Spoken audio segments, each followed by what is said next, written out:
నమస్కారం. ఏపీ టుడేకి స్వాగతం. మరి ఆంధ్రప్రదేశ్ రాష్ట్రంలో 3 పార్టీలు కలిశాయి. ఇక 2014లో 3 పార్టీలు కలిసే జగన్మోహన్ రెడ్డిని ఓడించాయి. ఇప్పుడు కూడా జగన్మోహన్ రెడ్డి గారు ఓడిపోతారని సంబరాలు చేసుకుంటా వాళ్ళందరూ కూడా ఏదో ఊహల్లో తేలియాడారు. కానీ ఆ ఊహల్లో తేలియాడటానికి ముందు చంద్రబాబు నాయుడు గారు ఒక మాట అన్నారు. మార్చి 16వ తేదీన కోడ్ ఎత్తేశారు. ఇక జగన్ పోలీసుల ఆటలు సాగవు. ఇక మనదే రాజ్యం. మనం బీజేపీ ఒక్కటయ్యాం. మనం ముందుకెళ్ళిపోతాం. ఎక్కడికక్కడ వైఎస్ఆర్సీపీని తొక్కి పడేస్తాం అని చెప్పాడు. ఏమి జరగల. 17వ తేదీన చిలకలూరుపేట సమీపంలో జరిగినటువంటి సభలో కనీసం చంద్రబాబు జీ అనే మాట కూడా మోడీ నోటి వెంట రాల. జగన్ గారిని ఒక్క మాట అంటే ఒక్క మాట అనలా. తమ ప్రభుత్వం తమ కూటమి అధికారంలోకి వస్తే ఆంధ్రప్రదేశ్ రాష్ట్రానికి ఏం చేస్తారో కూడా ఒక్క మాట కూడా చెప్పలా. ఇక ఈ రకంగా కూటమి తుస్సుమనడం, మరి జగన్మోహన్ రెడ్డి గారు గ్రాఫ్ ఏమో అమాంతంగా పెరిగిపోవటం, ఒక రకంగా ఎన్నికల ఒక 32 రోజులు వాయిదా వేయించాం. భారతీయ జనతా పార్టీలో మనం చేరబట్టే వాయిదా వేయించాం. జగన్మోహన్ రెడ్డి గారు సిద్ధం సభలు పెట్టుకొని ఆ సిద్ధం సభలో అయిన వెంటనే ప్రచారాన్ని మొదలు పెట్టాలనుకున్నాడు. మరి ఏప్రిల్ 11వ తేదీన జరగాల్సినటువంటి ఎన్నికలు ఏప్రిల్ 19న జరుగుతాయని భావించాడు. కానీ వాటిని మే 13కి వాయిదా వేయించగలిగాం. అక్కడే మా సక్సెస్ దాగి ఉంది అని చెప్పేసి సంకలు కొట్టుకున్నారు. అరే 5 ఏళ్లుగా 4 సంవత్సరాల 8 నెలలుగా చేయలేంది, 4 సంవత్సరాల 10 నెలలుగా చేయలేంది ఇప్పుడు కొత్తగా ఈ 20 రోజుల్లో 28 రోజుల్లో లేదా ఈ 32 రోజుల్లో ఏం పొడుస్తారో అనేది ప్రజలు కూడా ఆలోచిస్తారు. అదొకటి చూసుకోవాలా. రెండోది, ఈయన భారతీయ జనతా పార్టీ మీద ఈయన పెత్తనం చేయాలనుకున్నారు. కానీ భారతీయ జనతా పార్టీ ఈయన మీద పెత్తనం చేస్తా ఉంది చంద్రబాబు నాయుడు మీద. ఎందుకంటే చిలకలూరుపేట సభలో ఎక్కడ కూడా తెలుగుదేశం డామినేషన్ కానీ తెలుగుదేశం బ్యాక్గ్రౌండ్ కానీ ఏమీ లేదు. అది ఒక కూటమి సభలాగా, అంటే ఒక ఎన్డీఏ సభలాగా, భారతీయ జనతా పార్టీ సభలాగా జరిగింది. అక్కడ ఏర్పాట్లు కానీ అక్కడ జరిగినటువంటి పరిస్థితి కానీ అదే విధంగా జరిగింది.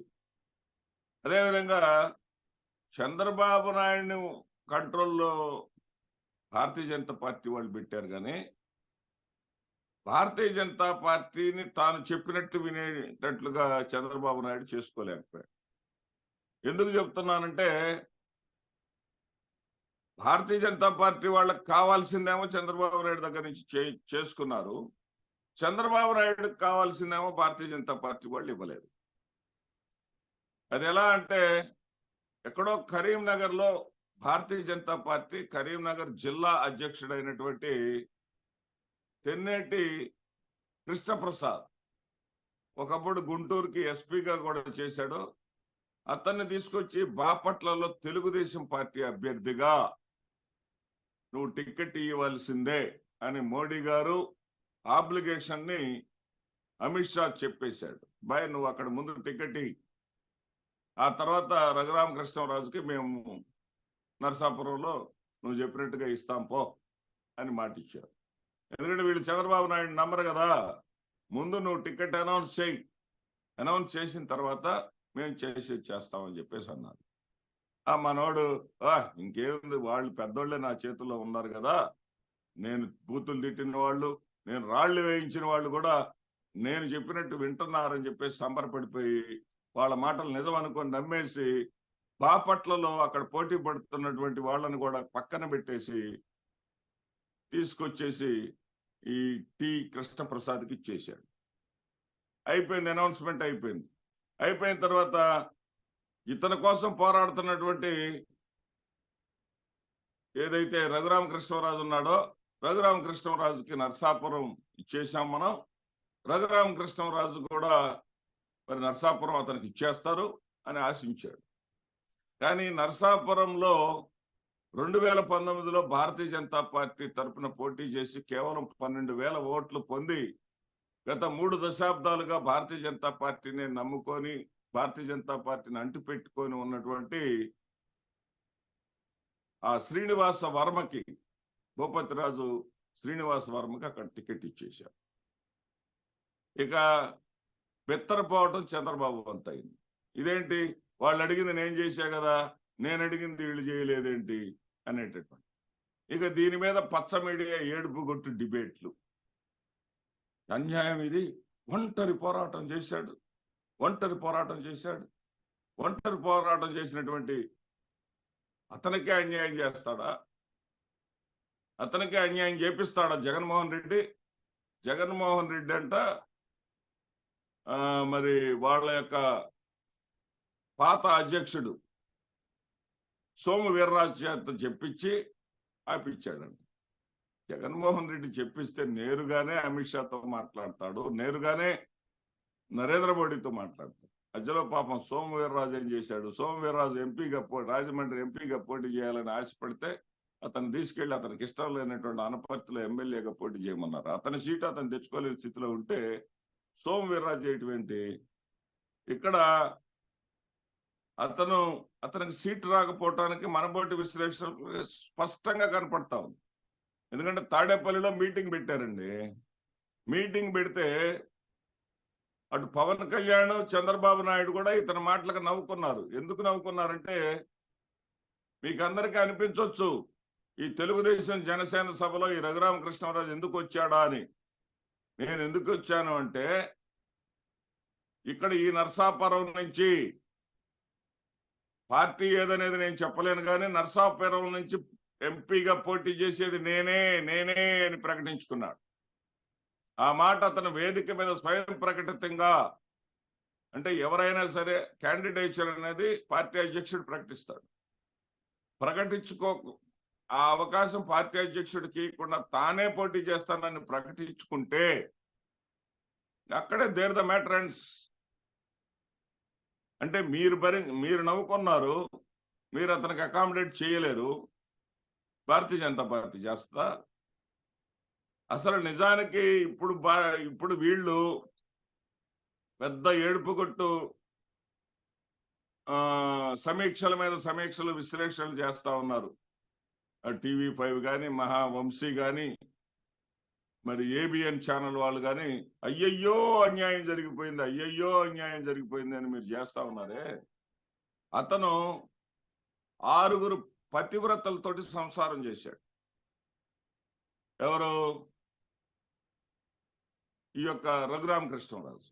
6 పతివ్రతలు ఎవరంటే, మొట్టమొదటి మహాపతివ్రత వీర పతివ్రత తెలుగుదేశం, 2 జనసేన, 3 లేటెస్ట్ గా Bharatiya Janata party, 4 TV5, 5 ABN, 6 మహా న్యూస్. వీళ్ళు చేయాలి వాళ్ళకి సాయం, ఏదైనా వీళ్ళు చేయాలి వాళ్ళకి సాయము, వీళ్ళు చేయాలి అతనికి న్యాయము. జగన్మోహన్ రెడ్డి ఒకవేళ మీరు అనుమానిస్తున్నట్టుగా ఇన్ఫ్లుయెన్స్ చేశాడు అనుకుంటే అతను అదే చేస్తాడు. ఈ తల్లిపాలు తాగి రొమ్ము గుద్దితే ఈ పార్టీ తరఫున గెలిచి ఈ పార్టీని టార్గెట్ చేస్తా ఉంటే జగన్మోహన్ రెడ్డి ఎందుకు కోరుకుంటాడు? అతనికి రాజకీయ భవిష్యత్తు కావాలని జగన్మోహన్ రెడ్డి ఏమైనా కోరుకుంటాడా? జగన్మోహన్ రెడ్డి రాజకీయం చేయట్లేదా? జగన్మోహన్ రెడ్డి ఏమన్నా బెచ్చబిళ్ళ ఆడుకుంటున్నాడా?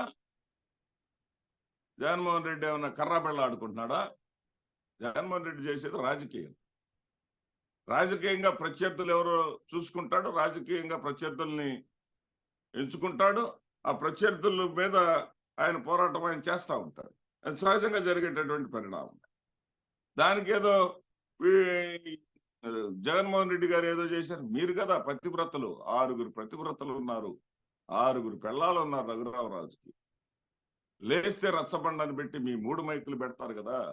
3 మైకుల్లో అతను మాట్లాడేది తెలుగుదేశాన్ని ప్రమోట్ చేయటం, జనసేన ప్రమోట్ చేయటం, భారతీయ జనతా పార్టీని ప్రమోట్ చేయటమే కదా. జగన్మోహన్ రెడ్డి గారు అరెస్ట్ చేయించారు, భారతీయ జనతా పార్టీ నన్ను 24 గంటల్లో బయటకు తీసుకొచ్చిందని చెప్పుకుంటున్నాడు కదా. కులాల పేర్లు పెట్టి జగన్మోహన్ రెడ్డి కులాన్ని కూడా మరి బదనాం చేస్తూ నీచంగా వ్యాఖ్యలు చేశాడు కదా. ఒక కులానికేమో వ్యతిరేకంగా మారాడు, మరి ఇప్పుడు మీ 6గురికేమో వినోదంగా మారాడా. అతను టోటల్ గా మారింది ఏంటంటే ప్రజల దృష్టిలో, మీ దృష్టిలో అతను హీరో అయితే కావచ్చు, ప్రజల దృష్టిలో అతను స్క్రాప్ అంటే పనికి రాని ఇనుము, తుప్పు పట్టిపోయిన ఇనుము. వాగి వినోదాన్ని పంచి ఈ రోజున బోరు కొట్టించి కనీసం కాన్స్టిట్యున్సీలో కూడా అడుగుపెట్టినటువంటి ఈ పనికి మాలినోడు మాకెందుకనేటటువంటి పరిస్థితులు అతను. అటువంటి స్క్రాప్ కి మీరు టికెట్ ఇవ్వలేరు కానీ భారతీయ జనతా పార్టీ టికెట్ ఇస్తుందా? మీరు నెత్తిన పెట్టుకోరు కానీ భారతీయ జనతా పార్టీ నెత్తిన పెట్టుకుంటుందా? ఇంత అమాయకంగా మాట్లాడితే ఎలా? అక్కడ అదో ఈ రోజున అతను ఏం మాట్లాడుతున్నాడు, నాకు టికెట్ రాకుండా భారతీయ జనతా పార్టీ చేసింది అంటే భారతీయ జనతా పార్టీని శంకిస్తున్నట్టే కదా. కూటమిలో ఉన్న పార్టీని శంకించడం అంటే దాని అర్థం ఏంటి? కూటమికి బీటలు ఇతనే పెడుతున్నాడు కదా. మరి ఇతన్ని సమర్థిస్తూ అతను ఆంధ్రజ్యోతి కూడా రాస్తాడు, జగన్మోహన్ రెడ్డి గారికి భయపడి నరేంద్ర మోడీ గారుతో తప్పనిసరిగా పొత్తు పెట్టుకోవాల్సిన పరిస్థితిలో కేసులకు భయపడి పొత్తు పెట్టుకున్నాడు. కేసులు చుట్టుముడుతున్నాయి చంద్రబాబుకి, కేసులకు భయపడి మాత్రమే పొత్తు పెట్టుకోవాల్సిన కంపల్సన్ ఏర్పడిందని చెప్పేసి అతను చెబుతాడు, ఏబిఎన్ రాధాకృష్ణ. దీని అర్థం ఏంటండి? ఇక ఈ పవన్ కళ్యాణ్ అన్నాడంటే ఆరటలో అరటిపండు. ఇతను చెబుతాడు, ఎంత నవ్వు వస్తుందంటే, నిన్న 6 గ్యారంటీస్ ఉన్నాయి కదా చంద్రబాబు నాయుడు వాళ్ళ దత్త తండ్రి ఇచ్చినటువంటి 6 గ్యారంటీస్ తోడు ఇతను ఒక 6 హామీలు ఇచ్చేసాడండి. ఒకటి మొట్టమొదటిది ఏంటంటే అక్కడ అందరికీ ఉద్యోగాలు ఇచ్చేస్తాడు. అంటే అందరికి ఉద్యోగాలు ఎట్టిస్తాడు? ఓన్లీ పిఠాపురానికే ఎట్లా ఇస్తాడు అందరికి ఉద్యోగాలు? ఎక్కడి నుంచి తెచ్చిస్తాడు పిఠాపురానికి? పిఠాపురానికే ఇచ్చేవాడ? ఉద్యోగాలు అనేది రాష్ట్రానికి సంబంధించినటువంటి అంశం, పాలసీ మ్యాటర్ కదా. ఓన్లీ పిఠాపురం కాన్స్టిట్యున్సీలో అందరికి ఉద్యోగాలు ఎట్టిస్తాడు అతనికే తెలియాలి. రెండోది, చేనేత కార్మికుల కోసం కృషి చేస్తాను, మరి అక్కడ చేనేత వాళ్ళు ఎక్కువ మంది ఉన్నారేమో, చేనేత అభివృద్ధి కోసం కృషి చేస్తానన్నాడు. పిఠాపురం శక్తిపీఠం ఉంది, ఇక్కడ ఆధ్యాత్మిక కేంద్రంగా దీన్ని అభివృద్ధి చేస్తానన్నాడు. తర్వాత పర్యాటక కేంద్రంగా కూడా అభివృద్ధి చేస్తాను అన్నాడు.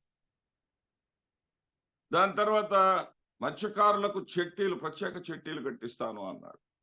ఇంకోటి ఏదో అక్కడ మరొక హామీ ఏదో చేశాడు. అంటే ఓన్లీ పిఠాపురాన్ని ఒక రాజ్యంగా అతను భావిస్తా ఉన్నాడు. ఆ పిఠాపురంలో కాపులు ఒక 90,000 మంది ఉన్నారు, వాళ్ళందరూ గంపగుత్తగా నాకే ఓట్లు వేస్తారనే ఒక భ్రమల్లో ఉన్నాడు. అక్కడ పోటీ చేస్తున్నటువంటి వైఎస్ఆర్సీపీ తరఫున పోటీ చేస్తున్నటువంటి వంగ గీత గారు కూడా కాపే, ఈయన కన్నా ఆమె పెద్ద తోపు, అదేవిధంగా ఆమె సీనియరు, కాపులు అభిమానించేటటువంటి కాపు బిడ్డామా. నిన్నే కాపులు నమ్మరు కానీ ఆమెను బాగా నమ్ముతారు, ఆమె చేతిలో ఓటమి తప్పదు. ఇలాంటి పరిస్థితుల్లో ఈ కూటమి అనేది ఏ రకంగానూ కూడా ప్రజల్లో విశ్వాసం కలిగించలేకపోతోంది. అటు చంద్రబాబు నాయుడు కానీ, ఇటు పవన్ కళ్యాణ్ కానీ, లేకపోతే వాళ్ళు ఆశించిన భారతీయ జనతా పార్టీ ఆశించిన విధంగా భారతీయ జనతా పార్టీ ఏదో తోచేస్తుంది పొడి చేస్తుంది అనుకుంటే లోకేష్ కాన్వాయ్ని 4 చోట్ల ఆపి చెక్ చేయటం జరిగింది. మరి అనేక చోట్ల ఇటు వైసీపీ వాళ్ళని ఏ విధంగా అయితే వాళ్ళ మీద ఏ విధంగా అయితే ఈసీ డేగ కన్నుందో అంతకన్నా ఎక్కువగానే వీళ్ళ మీద కూడా ఈసీ డేగ కన్నుంది. వీళ్ళు సాధించింది శూన్యం, వీళ్ళు ముందుకెళ్ళేది సందేహం, ప్రజలకి నమ్మకం విశ్వాసం కల్పించడం అనేది శూన్యం. నమస్తే.